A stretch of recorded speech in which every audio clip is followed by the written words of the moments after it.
네, 여러분 반갑습니다.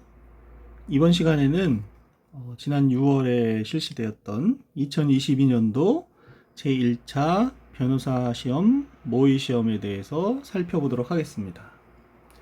먼저 공소사실을 개관을 해보면요. 첫 번째는 피고인들의 부동산 실권리자 명의 등기에 관한 법률 위반죄입니다. 흔히 부동산 실명법이라고 하죠. 피고인 이을남이 피고인 김갑동에게 점포를 제공할 테니까 유흥주점을 운영하면서 매월 수익금 중 500만 원을 달라고 제안을 하게 됩니다. 그래서 피고인들이 2013년 3월 14일경 피고인 이을남이 점포를 매수하되 그 명의는 유흥주점을 직접 운영할 피고인 김갑동 앞으로 해두기로 하는 중간생략등기형 명의신탁약정을 체결을 하게 되고, 피고인 이을남이 2013년 4월 18일경 최매도로부터 건물 지하 1층을 매수한 후 같은 날 피고인 김갑동 명의의 소유권 이전 등기를 마치게 됩니다. 이로써 피고인들은 부동산에 관한 물권을 명의신탁 약정에 따라서 명의수탁자의 명의로 등기를 하게 되었다는 것이죠. 이에 대해서 피고인들은 공소사실을 모두 인정하고 있는 것을 볼 수가 있고요. 두 번째로 피고인 김갑동의 단독범행입니다. 단독범행 중에서 첫 번째는 특정 경제범죄 가중처벌 등에 관한 법률 위반 횡령죄였는데요. 피고인 김갑동이 위와 같이 피고인 이을남과 체결한 명의신탁 약정에 따라서 빌딩 지하 1층 점포에 관한 소유권 이전 등기를 마친 수탁자로서, 명의수탁자로서 피고인 이을남을 위하여 점포를 보관 사용하여 오던 중에 경제적 어려움을 겪게 되자 2021년 6월 14일경 임의로 신한은행에 시가 13억 원 상당의 위 점포에 관해서 채무자를 피고인 김갑동, 채권 최고액을 7억 원으로 하는 근저당권을 설정해 줌으로써 피고인 이을남 소유의 재물을 횡령하였다는 것입니다. 이에 대해서 피고인 김갑동은 공소사실을 인정하고 있지요. 두 번째 김갑동의 단독범행은 강제집행 면탈입니다. 피고인이 피해자 최권자로부터 2019년 12월 1일경 3천만 원을 빌렸는데 변제기를 지나도록 원리금을 변제하지 못했고 결국 피해자로부터 2021년 3월 29일경 법원에 피고인 김갑동을 피고로 하는 소송을 제기당해서 강제집행을 당할 구체적인 위험이 있는 상태에 있게 되었는데, 강제집행을 면탈할 목적으로 처 명의로 운영하던 CU 편의점의 사업자 명의를 폐업을 신고하고 숙모 명의로 새로이 사업자 등록 신고를 해서 편의점과 관련된 재산의 소유관계를 불명하게 함으로써 재산을 은닉하였다는 것입니다. 이에 대해서 피고인 김갑동은 사업자 등록 명의를 변경한 사실을 인정하지만 강제집행을 면탈하려는 의도는 없었다라고 변명을 하고 있지요. 세 번째 단독범행은 컴퓨터 등 사용 사기 및 절도입니다. 친형인 피해자 김갑석의 사무실에서 피해자 김갑석의 아이디와 패스워드를 입력해서 피해자 계좌에서 피고인 계좌로 5천만 원을 이체함으로써 재산상의 이익을 취득했다는 것이 첫 번째이고요. 컴퓨터 등 사용 사기 범행이고요. 두 번째는 피해자 김갑석의 현금 1천만 원이 들어있는 봉투를 들고 나와서 절취하였다는 것입니다. 이에 대해서 피고인 김갑동은 공소사실을 다 인정하고 있지요. 네 번째 피고인 김갑동의 단독범행은 식품위생법 위반입니다. 그래서 유흥주점 업주로서 종업원이 영업장을 벗어나 시간적 소요의 대가로 금품을 수수하는 행위를 조장하거나 묵인하여서는 안 될 의무가 있는데, 종업원 여종원이 영업장을 벗어나서 손님인 연행남으로부터 시간적 소요의 대가로 20만 원을 받는 행위, 이른바 티켓 영업을 묵인하였다는 것입니다. 이에 대해서 피고인 김갑동은 종업원들의 티켓 영업을 묵인한 사실이 없다라고 변명을 하고 있습니다. 한편 피고인 이을남의 단독범행은 뇌물수수와 작물 취득이 있는데요. 뇌물수수는 강남구청 환경위생과 과장으로 근무하면서 2019년 8월 23일 19시경 아사히 일식집에서 공여순으로부터 개업 준비 중인 유흥주점 영업허가를 받을 수 있도록 편의를 봐달라는 청탁을 받으면서 사례금 명목으로 500만 원을 수령하였다는 것입니다. 수수하였다는 것입니다. 이에 대해서 피고인 이을남은 공소사실 인정하고 있고요. 작물 취득은 고속버스터미널 현금기 지급기 앞에서 피고인 김갑동으로부터 피고인 김갑동이 피해자 김갑석의 사무실에서 취득한 앞서 본 바와 같은 5천만 원 및 절취한 1,000만 원을 취득한 후에 하나은행 예금계좌에 입금해 두었던 1,000만 원, 합계 6천만 원을 작물이라는 사실을 알면서도 수익금 명목으로 교부받았다는 것이 작물 취득죄의 공소사실이고, 이에 대해서 피고인 이을남은 김갑동으로부터 6천만 원을 받을 당시 작물이라는 사실을 알지 못하였다라고 해서 작물인 정을 알지 못했다는 것을 주장하고 있습니다. 자, 이에 대해서 출제 의도를 한번 살펴보면요. 먼저 피고인 김갑동에 대한 변론 요지서는 60점이 배점이 되어 있었는데요. 특정 경제범죄 가중처벌 등에 관한 법률 위반 횡령의 점에 대해서 먼저 살펴보면요. 횡령죄가 성립하기 위하여는 그 재물의 보관자와 재물의 소유자 사이에 횡령죄로 보호할 만한 가치가 있는 신임에 의한 위탁 신임 관계가 있어야 한다는 것이 판례 법리이죠. 그런데 중간 생략 등기형 명의 신탁의 경우를 살펴보면 명의 수탁자 명의로 소유권 이전 등기된 것이 무효이고, 신탁 부동산의 소유권은 매도인이 그대로 보유를 하게 됩니다. 따라서 명의 신탁자로서는 매도인에 대한 소유권 이전 등기 청구권을 가질 뿐 신탁 부동산의 소유권을 가지지 못하고요. 한편 명의 수탁자 역시 명의 신탁자에 대하여 직접 신탁 부동산의 소유권을 이전할 의무를 부담하지는 아니하기 때문에 결국 신탁 부동산의 소유자도 아닌 명의 신탁자에 대한 관계에서 명의 수탁자가 횡령죄에서 말하는 타인의 재물을 보관하는 자의 지위에 있다고 볼 수 없다는 것입니다. 이렇게 크게 이런 논거를 바탕으로 해서 결국 명의수탁자가 중간생략 등기형 명의신탁의 경우 명의수탁자가 명의신탁자의 재물을 보관하는 자라고 할 수 없기 때문에 명의수탁자가 신탁받은 부동산을 임의로 처분하더라도 명의신탁자에 대한 관계에서 횡령죄가 성립하지 않는다는 것이 판례의 법리이죠. 한편 중간생략형 등기 명의신탁의 경우 명의신탁 약정이 무효이고 소유권 이전 등기도 다 무효이기 때문에 명의신탁자는 신탁부동산의 소유권을 취득하지 못하고, 같은 맥락이죠. 비슷한 맥락이죠. 소유권을 취득하지 못하고 명의신탁자와 명의수탁자 사이에 위탁 신임 관계를 인정할 수도 없다. 이렇게 볼 수도 있겠습니다. 결국 횡령죄가 성립하지 않는다는 점에서는 같은 것이죠. 사안의 경우 피고인 김갑동은 이을남이 최매도로부터 매수한 부동산의 중간생략 등기에 의한 명의수탁자입니다. 그래서 앞서 본 법리에 따라서 이을남이 소유권을 취득하지도 못하고 피고인 김갑동도 그와 같은 이을남에 대해서 타인의 재물을 보관하는 자의 지위에 있지 않다. 또 형법상 보호할 만한 가치가 있는 신임관계에 의한 위탁이 있다고 볼 수도 없는 것이죠.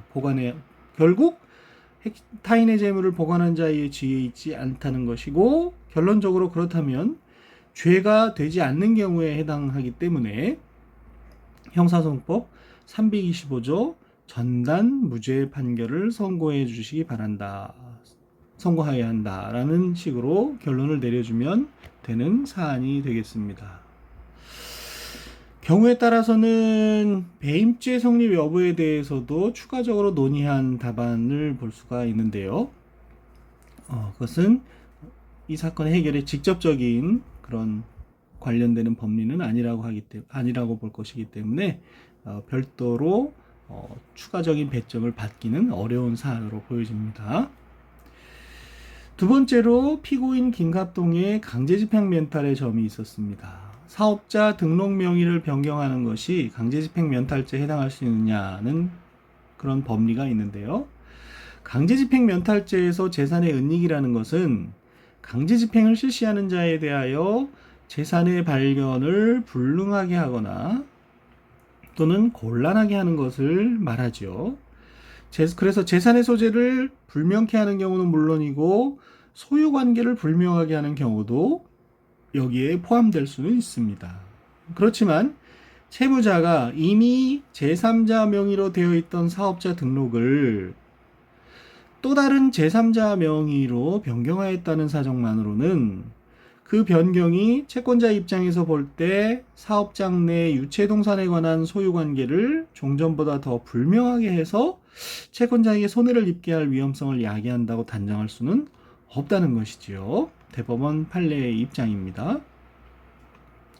그래서 그와 같은 법리 하에서 이 사건을 보면 이미 제3자인 처 명의로 CU 편의점 사업자 등록 명의가 되어 있던 것을 폐업 신고하고 또 다른 제3자인 숙모 명의로 변경하였다고 해서 그 편의점 안에 있는 유체동산의 소유관계가 더 불분명하게 되었다고 인정할 증거가 없다고 보여집니다. 그래서 이와 같은 사업자 등록 명의 변경이 피해자 채권자로 하여금 피고인의 재산을 발견하기 어렵게 하였다고 단정할 수가 없고 달리 이를 인정할 증거가 없다고 그렇게 변론할 수 있는 사안이 되겠습니다.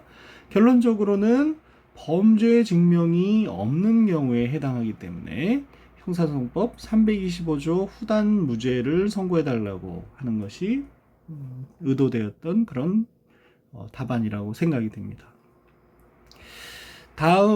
그렇지만 어떤 답안들에서는 편의점이 피고인의 재산이 아닌 처의 재산이다 라고 이렇게 단정을 하고서 이미 강제집행의 대상이 아니다 라고 한 답안이 있는데요. 명의만 처의 명의로 되어 있을 뿐 실질적으로는 피고인의 재산이었기 때문에 올바른 답안이라고 생각되지 않고요. 또 재산의 허위 양도에 해당하지 않는다라고 기재한 답안들도 볼 수 있는데 허위 양도로 기소한 것이 아니고 재산을 은닉했다는 것으로 기소됐기 때문에 역시 논점을 일탈한 것으로 그렇게 보여집니다.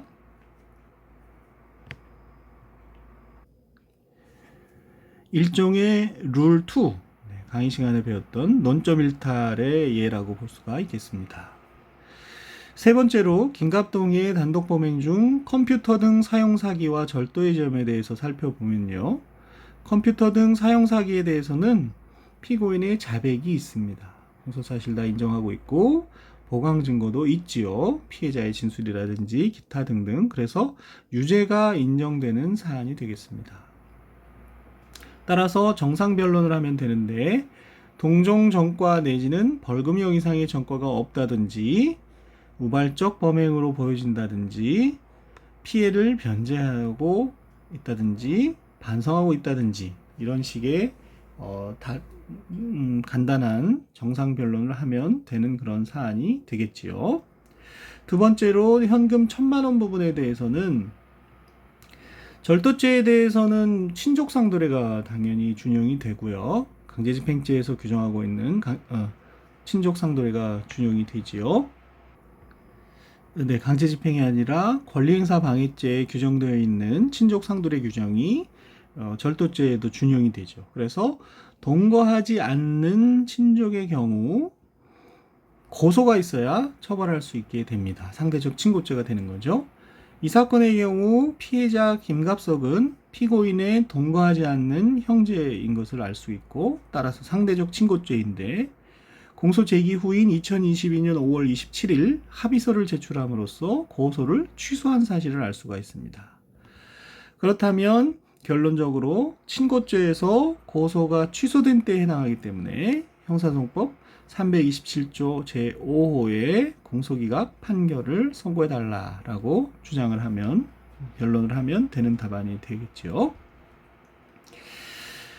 컴퓨터 등 사용 사기죄 5천만 원 부분도 친고죄라고 기술한 답안이 있는데 컴퓨터 등 사용 사기죄의 피해자는 금융기관이 되죠. 그래서 친고죄가 아니기 때문에 올바르지 못한 답안이 되겠고요.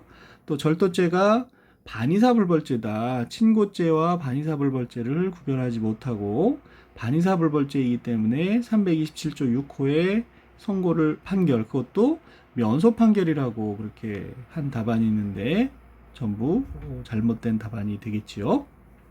그래서 주의해서 살펴봐야 되겠습니다. 네 번째로 피고인 김갑동의 식품위생법 위반의 점이 있는데요. 이 부분은 전형적인 325조 후단 무죄로 보시면 되겠습니다. 다만 기존의 경우 피고인들, 공범이 기소가 되면서 피고인들 사이에 325조 후단 무죄가 문제되는 경우가 있었는데, 이번에는 단독 범행이면서 325조 후단 무죄가 문제가 됐죠. 피고인의 주장은 유흥주점을 운영하면서 티켓 영업을 묵인한 사실이 없다라고 공소 사실을 부인하고 있고요. 증거 능력 없는 증거들을 살펴보면 여정원과 연행남의 진술 조서를 보면 피의자를 임의 동행하려면 수사관이 동행에 앞서서 동행을 거부할 수 있음을 알려주었거나 동행한 피의자가 언제든지 자유로이 동행 과정에서 이탈 또는 동행 장소로부터 퇴거할 수 있었음이 인정되는 등 오로지 피의자의 자발적인 의사에 의하여 수사관서 등의 동행이 이루어졌음이 객관적인 사정에 의하여 명백하게 입증된 경우에 한해서 적법성이 인정이 되죠. 저희가 임의동행의 적법성에 대해서 이미 잘 알고 계실 겁니다. 그리고 적법한 절차에 따르지 않고 수집한 증거는 위법 수집 증거로서 증거 능력이 없지요. 수사기관이 피고인이 아닌 제3자를 상대로 위법하게 수집한 증거도 원칙적으로 피고인에 대한 유죄 인정의 증거로 삼을 수 없다는 것입니다. 대법원이 스탠딩 법리를 인정하고 있지 않다는 그런 얘기가 되겠죠. 이 사건의 경우를 보면 연행남을 성매매 현행범으로 체포하지 못한 상황에서 경찰서에 동행 요구하면서 강제 연행할 수 있다고 말을 하고, 한편 화장실에 가는 여정원을 따라가서 감시하면서 경찰서로 데려가 진술조서를 작성하는 등 동행 과정에서의 이탈 또는 경찰서에서의 퇴거가 가능하였다고 보이지가 않습니다. 따라서 임의동행의 요건을 갖추지 못한 강제연행 또는 불법 체포에 해당한다고 할 것이고, 불법 체포에 의한 유치 중에 작성된 여정원 연행남의 진술조서는 피고인 김갑동이 아닌 자를 상대로 적법한 절차에 따르지 아니하고 수집한 증거로서 증거 능력이 부정이 되고, 역시 피고인에 대한 유죄 인정의 증거로 삼을 수가 없게 됩니다. 그렇죠? 피고인이 동의하더라도 마찬가지죠. 이렇게 기술할 수도 있을 것 같고요.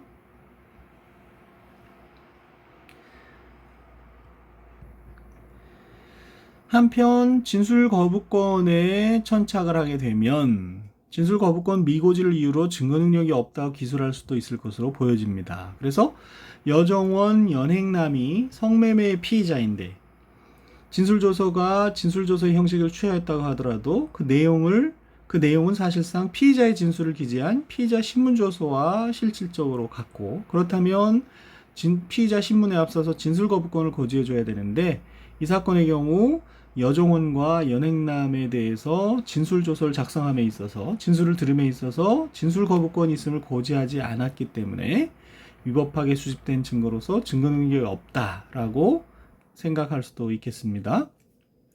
그리고 제3자에 대한 위법 수집 증거라도 이를 피고인에 대한 유죄 증거로 쓸 수 없다, 이렇게 쓸 수도 있다고 생각이 됩니다. 한편 현장 사진은 수사기관이 영장을 받은 바도 없고 당사자의 승낙을 받지도 않았고 은밀한 사생활의 비밀과 자유를 침해하여 촬영한 사진으로 보여지기 때문에 역시 증거 능력이 없는 것으로 생각이 됩니다. 그래서 연행남과 여정원의 진술조서에 대해서는 증거 능력이 없게 되고요. 한편 임동행의 법정 진술과 수사보고 중에서 여종원으로부터 들은 사실이 있죠. 업주, 즉 김갑동이 승낙하에 티켓 영업을 하게 된 것이다 라는 진술을 임동행이 들었다는 부분이 있습니다. 임동행의 법정 진술 부분은 피고인 아닌 자의 진술이 피고인 아닌 타인의 진술을 또 전문 진술을 한 것이기 때문에 수사보고 부분은 그와 같은 전문 진술이 기재된 진술서로서 각각 형사소송법 316조 2항 또는 형사소송법 316조 2항 및 313조 1항의 요건을 충족하여야 되는 것이죠. 그런데 원 진술자인 여정원이 소재 미확인으로 증인 신청이 철회가 되었습니다. 이런 것만으로는 314조의 진술 불능 요건을 충족하지 못하게 되고 314조가 아니고 316조 2항의 원 진술자의 진술 불능 요건을 충족하지 못하게 되는 것이죠. 그래서 증거 능력이 없게 됩니다. 한편 임동행의 법정 진술 중에 박미행으로부터 다시 전해 들은 부분이 있습니다. 박미행이 연행남으로부터 들은 부분을 다시 전해 들은 거죠. 연행남이 업주의 승낙하에 티켓 영업에 대가를 주었다라고 진술하는 것을 박미행이 얘기했고, 여하튼 박미행의 얘기를 다시 임동행이 들은 것이죠. 그래서 재전문 진술의 예가 되겠습니다. 재전문 진술의 경우에는 피고인이 증거 동의를 하여야 하는데 증거 동의하지 않는 이상 증거 능력이 없게 되는 것이죠.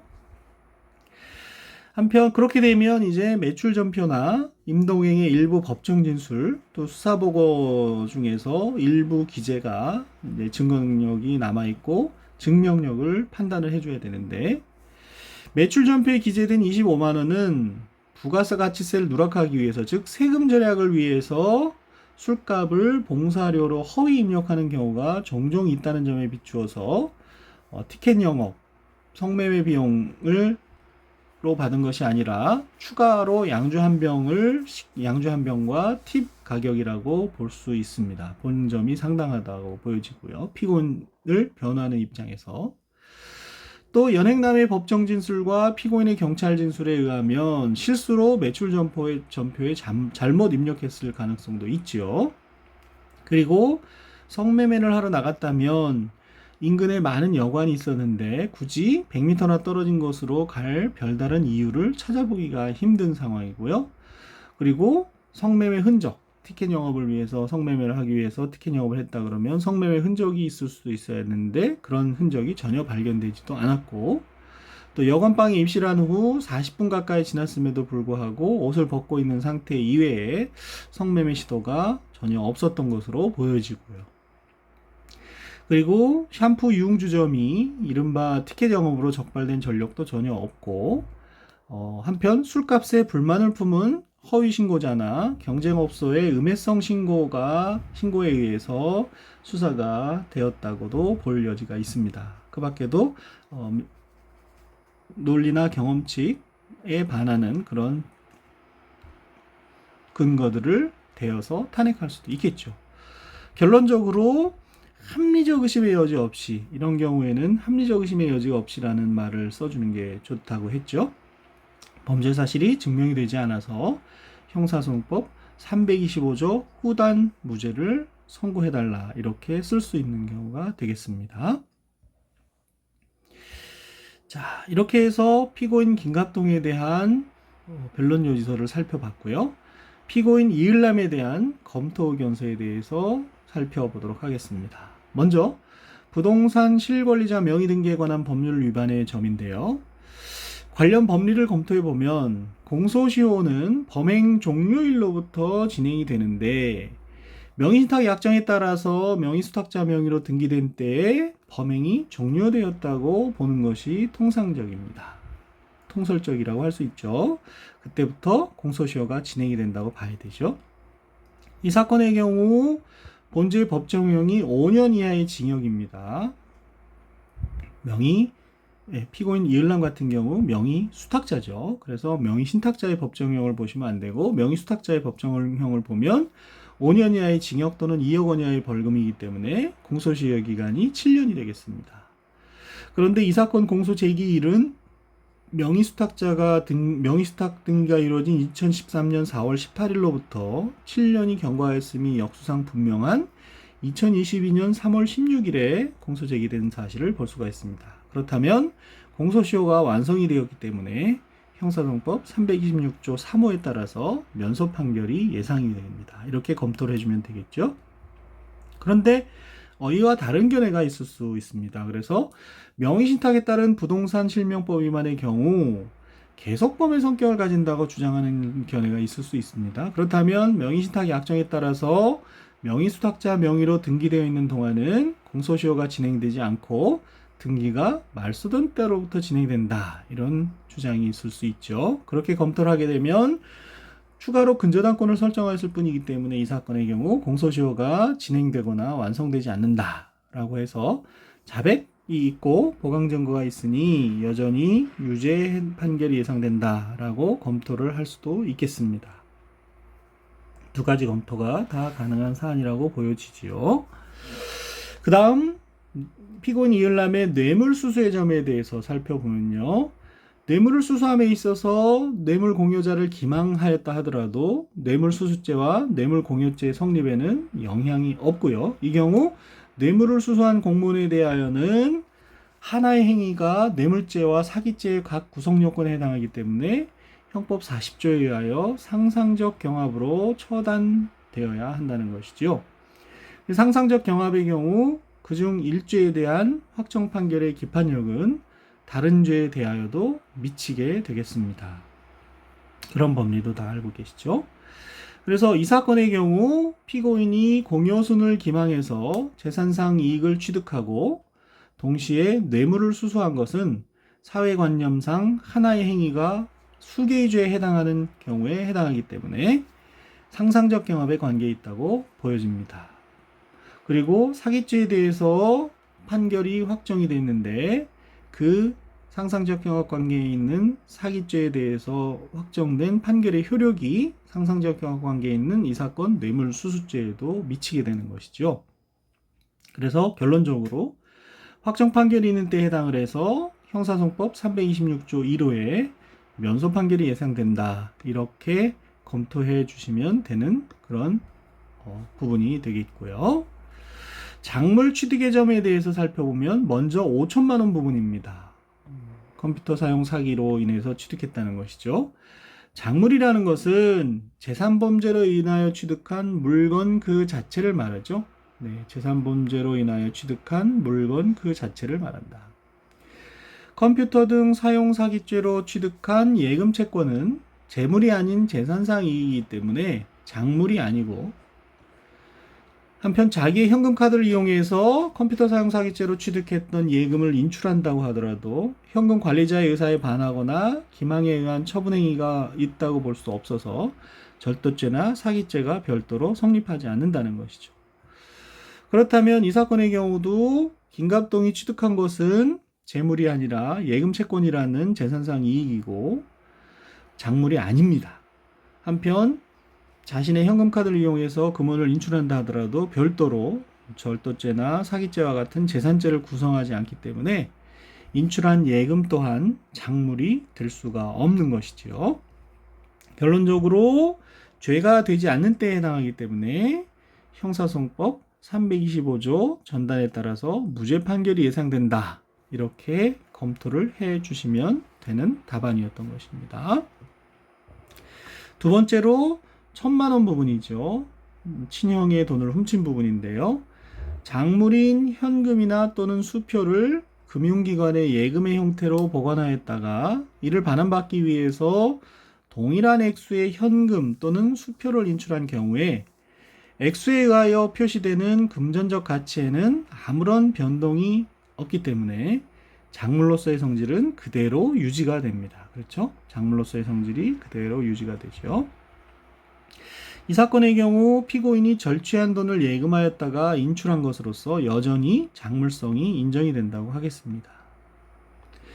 한편 피고인은 작물인 점을 몰랐다고 주장을 하는데 증인 나병녀가 법정에 나와서 한 진술, 증언이죠. 또 검사 작성 나병녀의 진술 조서에 의하면 증인 나병녀가 작물 수수, 작물 취득하는 장소에서 바로 뒤에서 피고인 이을남이 의문을 갖고 있는 상황에서 작물인 점을 알고 취득했다고 그렇게 보는 것이 상당해 보입니다.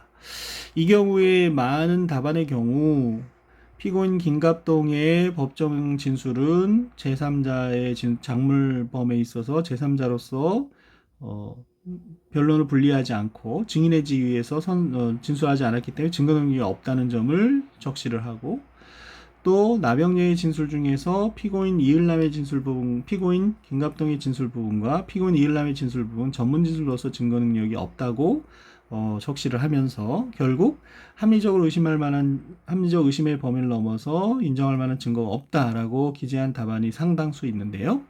그렇게 볼 여지도 전혀 없다고는 할 수 없겠습니다만 본래 출제 의도는 그런 경우에도 증거 능력 없는 증거를 배제하더라도 나병녀의 법정 진술과 검사 작성 나병녀의 진술 조서가 일관되어 있고요. 한편 그렇다면 증인 나병녀의 법정 진술이나 나병녀의 검사 작성 진술 조서가 증거 능력은 있으니까요. 증명력이 없다는 부분을 적절하게 기재를 해줘야 될 것입니다. 그런데 이 사건의 경우를 보면 증인 나병녀는 김갑동의 직원으로서 2년 이상 근무를 해온 사람이고 또 이을남은 처음 본 사람 내지는 본 적이 얼마 안 되는 사람이죠. 그런 경우에 피의자 이을남은 이 사건 이전에 한 번 정도 본 그런 상태이죠. 그런 상태에서 돈을 주고받는 과정에서 큰 소리로 다투는 것을 바로 뒤에서 목격을 했다면 유죄로도 인정할 수 있다라는 그런 의도를 갖고 출제된 것으로 보이고요. 그래서 유죄 판결이 예상된다는 것인데 앞서 말씀드린 바와 같이 무죄로 결론을 내리려면 나병녀의 법정 진술이 왜 증명력이 없는지를 합리적으로 검토해주지 못하면 굉장히 단정적으로 증거능력 없는 증거들을 배척함으로 인해서 다른 증인 나병녀의 진술이 증명력이 부족하다라는 부분을 제대로 설시하지 않으면 역시 유죄로 검토해주는 것이 본래 출제 의도로 생각이 됩니다. 자, 오늘은 이렇게 해서 2022년 1차 모의시험에 대해서 살펴보았습니다. 여러분 수고 많았습니다.